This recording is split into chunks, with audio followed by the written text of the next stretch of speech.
Hi. Today I would like to talk about Java programming language basics and its OOPS concept and some basics I would like to covering in this video. So let's start with the OOPS concept.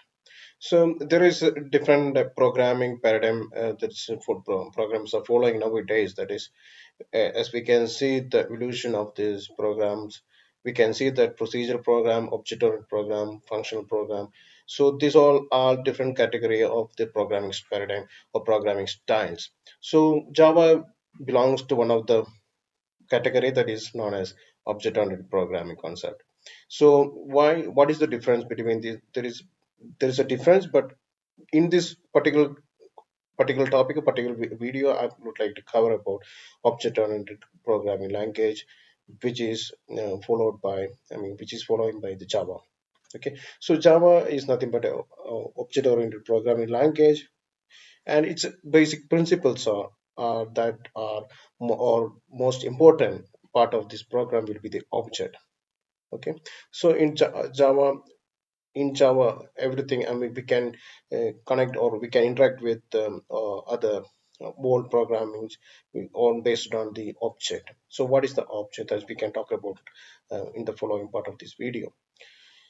Object programming language, also known as OOPS, so which is the short name of this particular um, terminology. So let's start with what and all of the OOPS concept that is basically that Java follows. We can talk about that. So first of all, the class. So what is the class actually? So class is a template. We can say that a template for the object. Okay. So a template or group of we can say that it's a representation of the group. I mean representation of the object. We can say this a class. So it's for example, we can say that we can see there is a one class. So how to define that class in the Java? So it's defined like this. As we can see, it is declared like this: public class student. So student is the name of the class, and its variables are, there is three variables are declared here, that is ID, department, and name. And this part is called, it's a constructor. So why do we need a constructor? Constructor need required to initialize this variable when object is creating. So we are passing three parameters here. So and these are the another, methods. This is called a method in this class, and there is a method called get id, which is returning the id value of this particular variable, and set id, which is setting the value with whatever we are passing into the method. So similarly, other three methods are there. So this is the one of the template we can see for the student class. Okay, so this is the, we in Java we are writing, or we everything will be in Java classes, and we will create object on top of that or particular template. This group, this object will be, we through by the object or class itself, we can call its methods.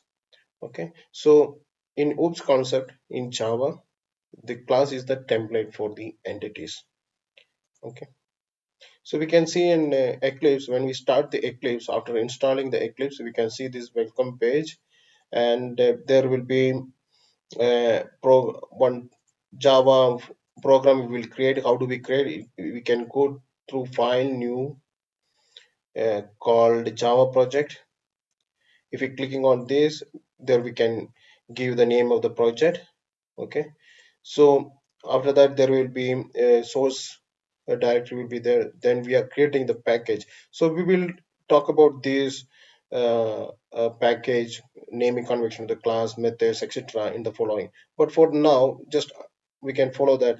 This is the student, and these are the class. This is how it will be a representative will be, we can see in Eclipse editor how it will be. So these are the three parameters, and this is the constructor, and these are the getter setter methods that we call generally in Java. There is getter setter methods.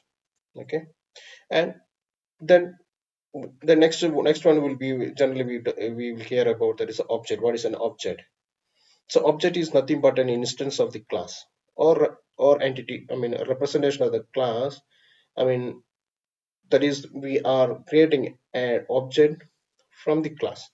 Okay, so there will be a different representation or different instance for the class that in a program we can create.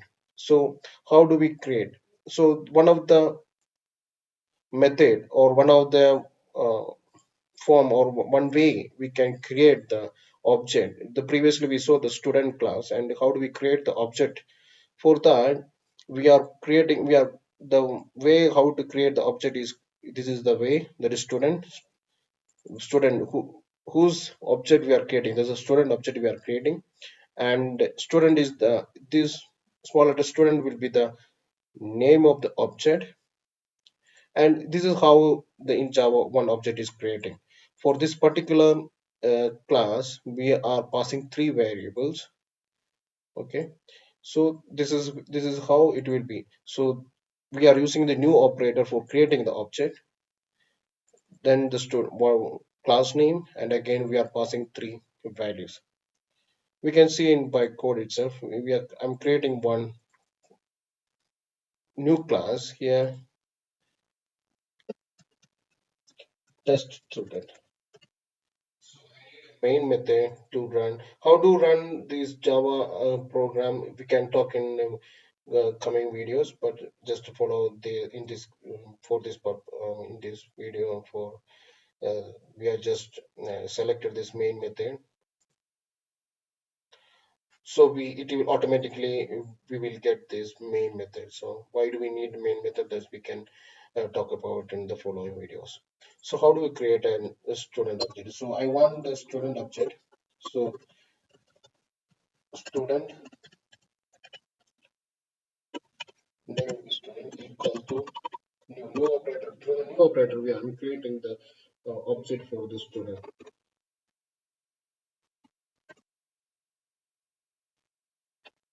So it will be auto. If you press the control space, it will be automatically. So ID, I'm giving this one, department, computer, and name, Binoy. So this is the student. Now this student is the object of student class. So similarly, we can create another object as well. I'm just copy pasting this here. So in a same class, we cannot create for this test student class cannot create two objects actually in this particular method. Okay, so we need to change the name as student one. In this particular method, we cannot create in same name like this, because we are creating here. This is as a new uh, declaration. This is the variable here in method variables. So a method cannot have same. So that's the reason I've just changed student to student one, but can have the same values. But these two objects now will not be this. We can say that this is two different object of student class. We can match the student object to be a same, but for that we need to do some changes in the student class. But for the time being, we can say that these are the two student object for the. So what is the object? Object is the representation of the class. What is the class? Class. This is the class. This is the template. For this template, we are created one representation, that is student. Okay, then the student is the object which is representing or instance of the class. Thus, that are the two terms that we have to familiar with in Java programming whenever we the next one is the inheritance. One of the oops concept in Java, that is that is called inheritance. What is the inheritance? Inheritance is nothing but in a, for here we can we can see that for the student class, there is a, these are the, we can say these are the properties for the student class, correct? So what is the property? This one particular student has the ID, department, name, correct? So we can see that here the student has one is the ID, computer is the department, and Binoy is the name. And student one can have this ID as the two, department is same, and name will be Victor. Okay, so these are the properties for this particular class. Okay, so what is meant by inheritance? If a class inherits all properties of its parent class. Okay, so there is a parent class is there. For example, how do I can we can create for example, if there is a, I want to create a subclass in another way we can say that I need to create a subclass of the student. Okay, and for the subclass, for example, if you look into this, look into here, this high school student is the subclass of the student, but the high school student has the same properties of the student. What is the student property? ID, okay, and its ID and its department and its name. Those three we can see here. Student class. If you look into this high school student also has the three properties. So these properties are inheriting. We are using the same as of the superclass. So that is what here mean by high school student has the class and its superclass is the student. In another way, reverse way, high school student is the subclass of the student. Okay, so we are inheriting all the properties. So how do we create it? That so we can see we can here create one example. I'm creating a class high school student.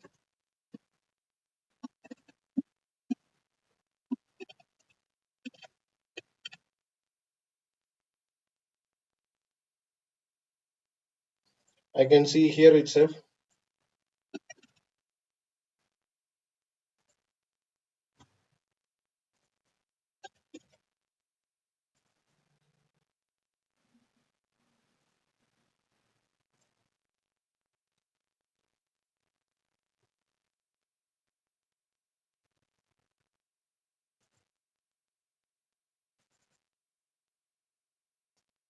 So why it gets showed as error, which we can see that why it is showed because in Java, the while we creating the object, it will be called its superclass.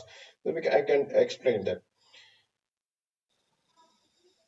So there will be a default constructor will be there, and also a parameterized constructors also will be there. So in this class, student class, it is then it doesn't have this default constructor. What does it mean by default constructor? Means if, for example, constructor public student,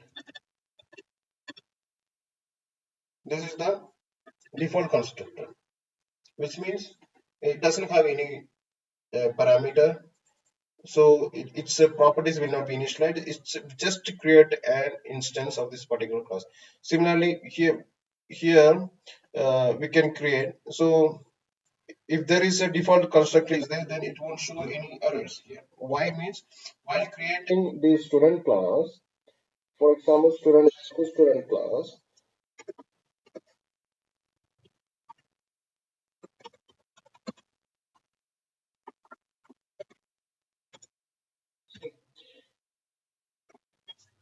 So here we are not initializing any properties of this superclass. We just creating the instance. So what is the instance of the high school? The HSE is the high instance of the particular high school student. So how do they inherit all the values? If you here look into here, I didn't declare any properties, correct? So if I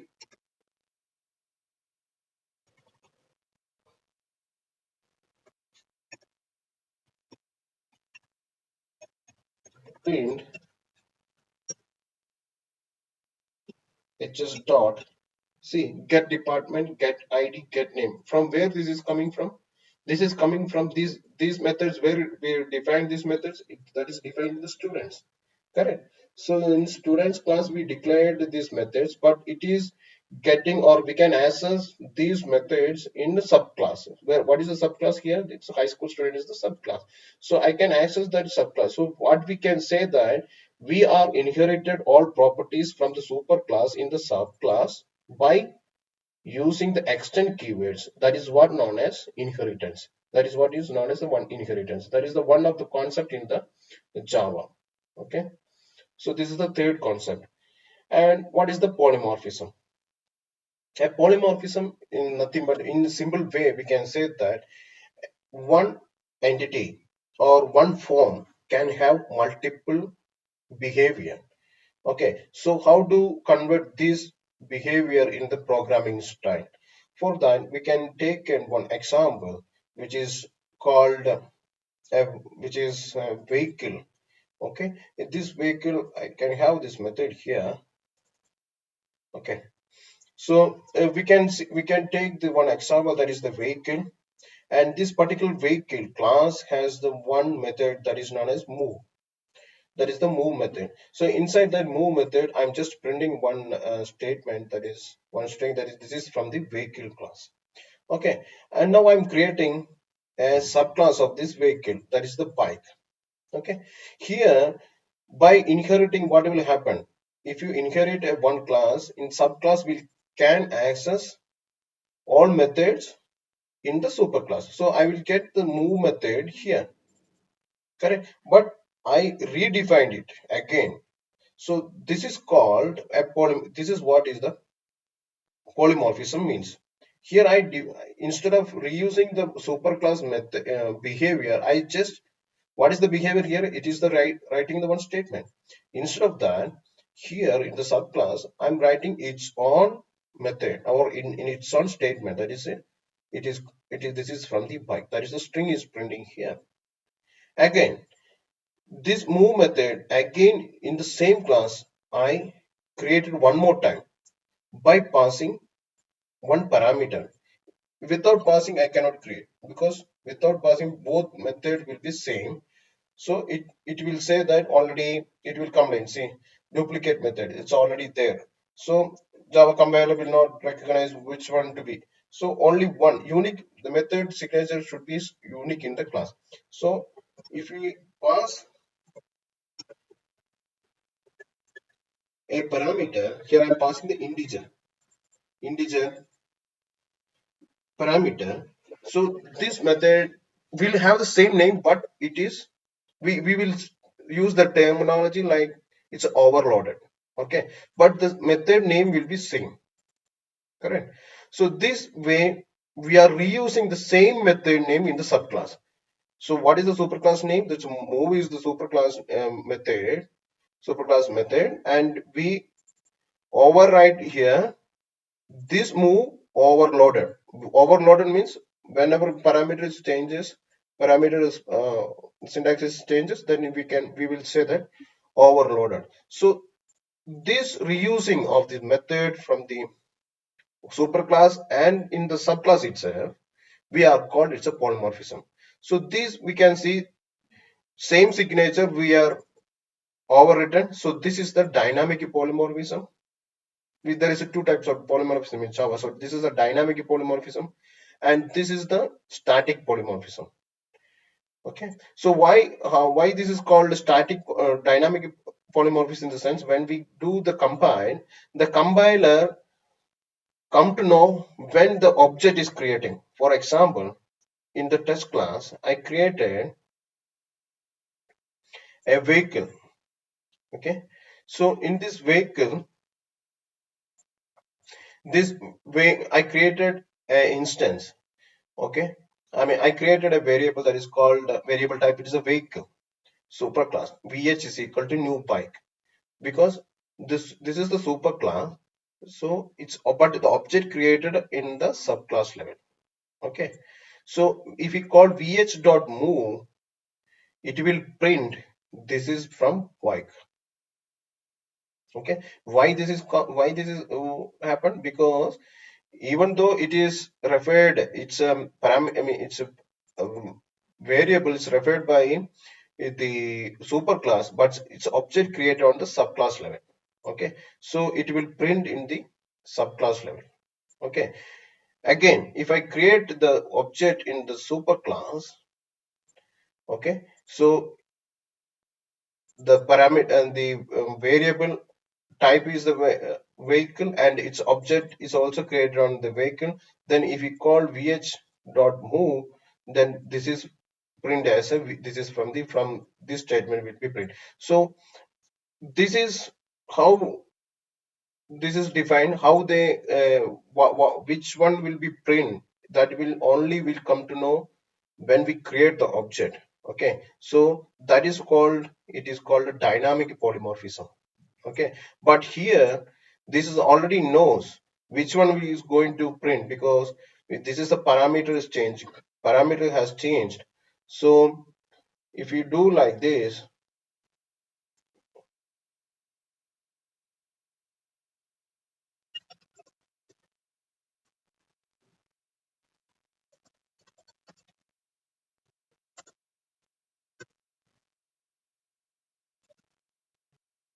the compiler will complain. What it will say that this move type is not applicable in the argument, because here this vh is the instance of the vehicle, and in this vehicle object move method is not there. I mean, move method with the parameter is not there. Okay, so in compiler time itself, this is errored out. The compiler knows that there is no move method with the parameter, so it's a complaining. So that's the reason is called static polymorphism. Okay, but the other one which will be printing, that when only come to know while running that one. Correct. So this is the difference between the dynamic polymorphism and static polymorphism. Okay.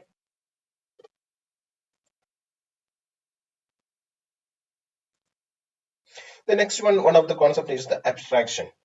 So abstraction is nothing but only a essential feature will be, I mean, essential feature will only display to the end user.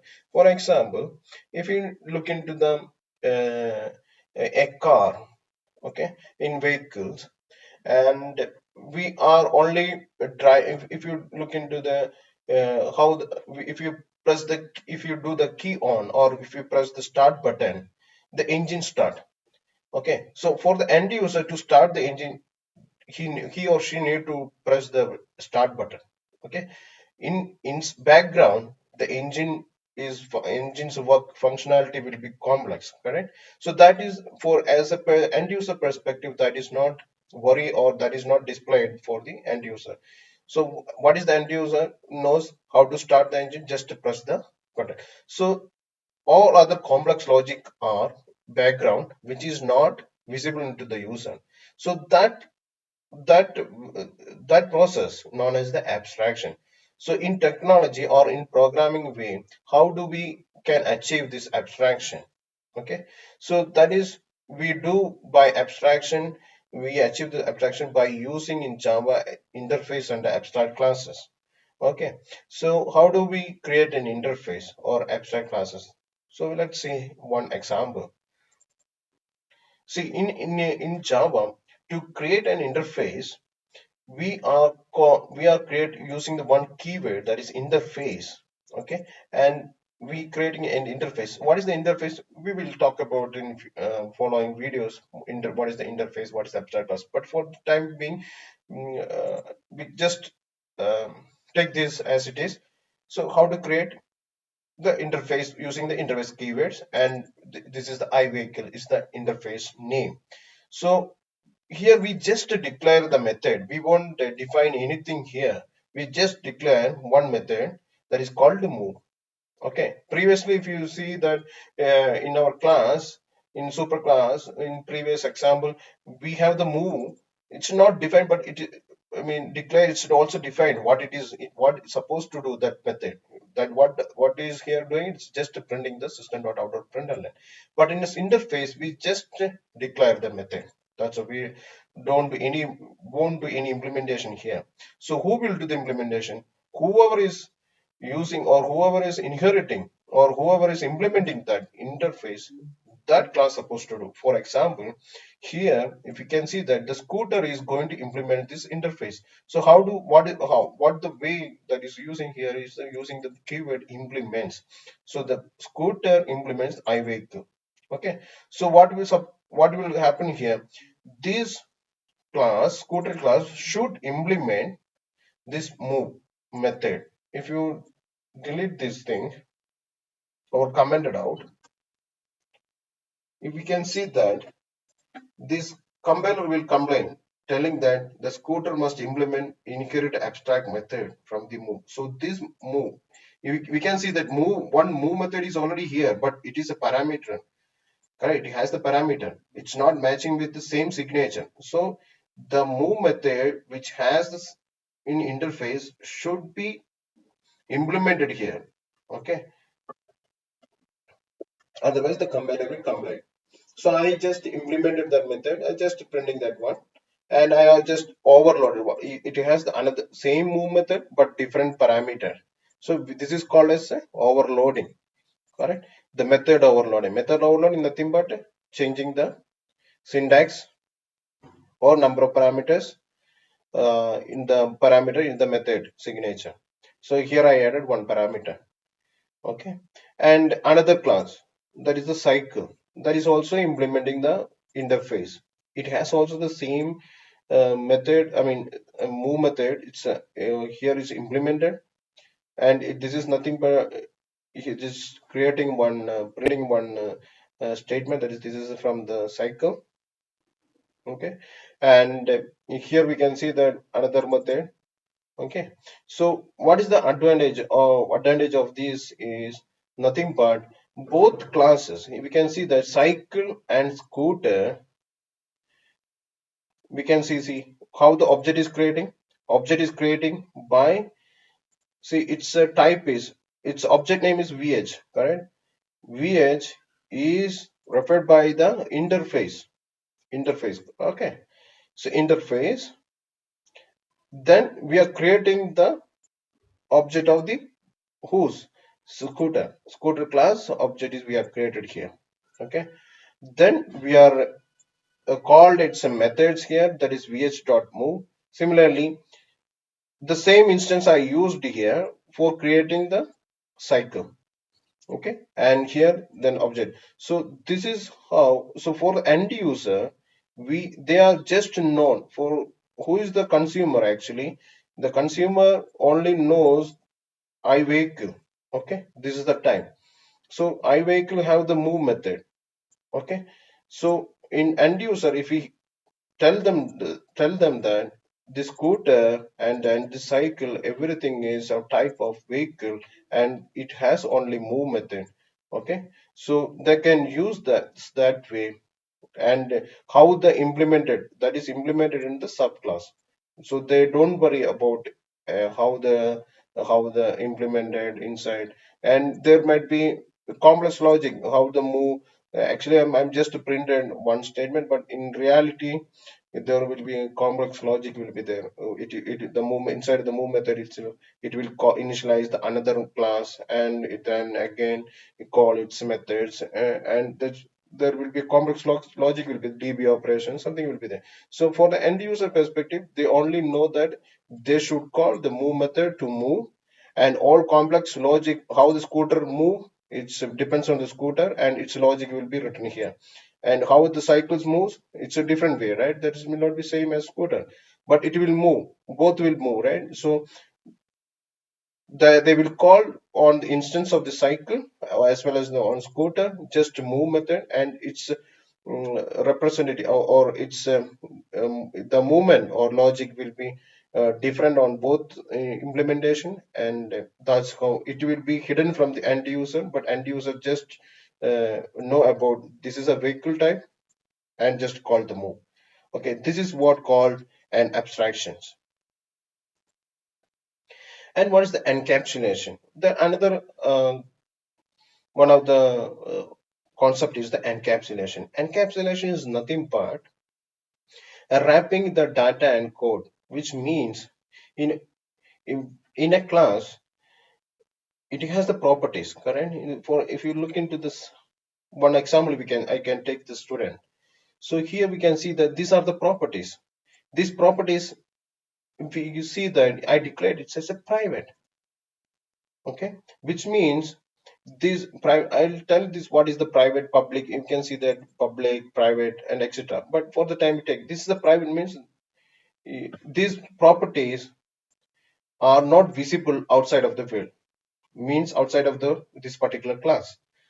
Okay, so they can initialize these values either through its of constructor. This is the constructor. I passed the three variables and they are creating, they are initializing these values. Use this dot id is equal to id, this dot department is equal to department, this dot name is equal to name. Okay, so through the constructor, if they are using the default constructor, it is not initializing anything. So they can use the setter methods, set id. By passing the id, they can set the id. They can create a set department for initializing the department value. For setting the name, they can call the set name method. Okay, so they cannot directly change the parameters, property name, property values, correct? So they can do only through either they have to pass the parameter and create the object in a such a way while initializing it will be initialized. I mean, while creating the object, the properties will be initialized. Okay. Otherwise, they are getting through the exposed methods like this getter methods. Okay, so they don't know. For getting this department value also, we can, if there is a complex logic, if there is any other complex logic, if you want to implement that we can do through this method, we can do that, but they cannot directly change these values, correct? So this way we wrap the logic, correct? So this is setter method, setter getter methods. We can say that it is encapsulated the data. So this is how in Java we are achieving the encapsulation. Correct? In Java, there is another way, another concept is the association. What is mean by association? An association is nothing but the relationship between the two objects. We can see that. Simply, we can see that in previous section, there is a high school student. Correct? In high school student, in this high school student class and the student class, there is a relationship, right? What is the relationship? The high school student class is the subclass of student, or students subclass is the high school student, and high school student superclass is the student class, correct? So there is a relationship, correct? This is called an association. Okay, in this object we are and in the association they will have their own life cycle. Okay, and here we can see that in for example, if you took the student. Okay, in student class, there will be one teacher, correct? A student will have the one teacher. But similarly, a student also possible with the multiple teachers.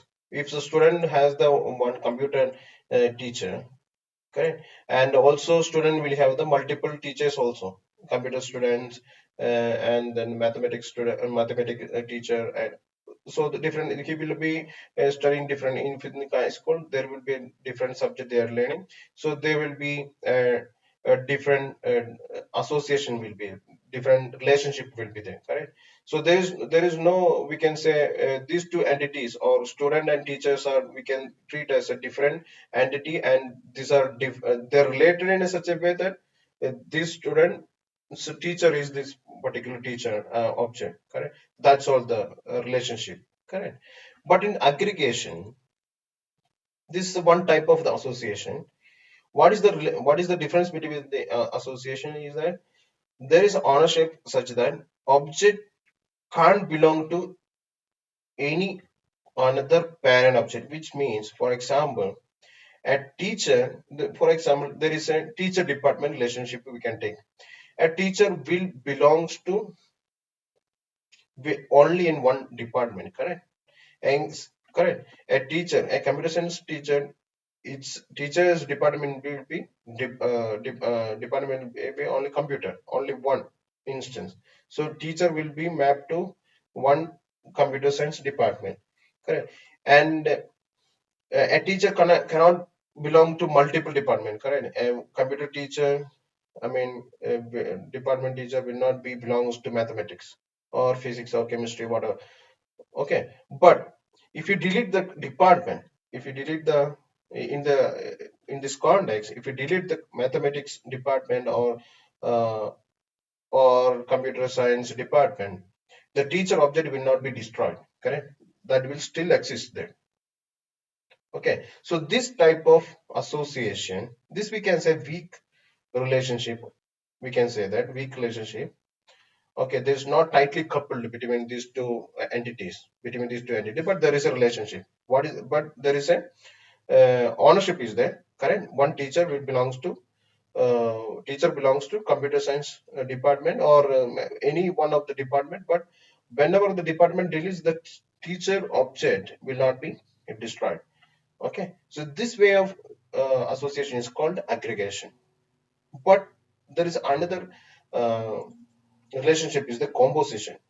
So a composition is a specialized form of aggregation, and it is a strong relationship, which means when the entities, for example, we can see that house will have the rooms, correct? Whenever the house deleted, the rooms also get deleted, which means one entity if you delete, the other entity is automatically getting deleted. So this is a strong relationship. If you like the video, please click the like button and subscribe for more videos.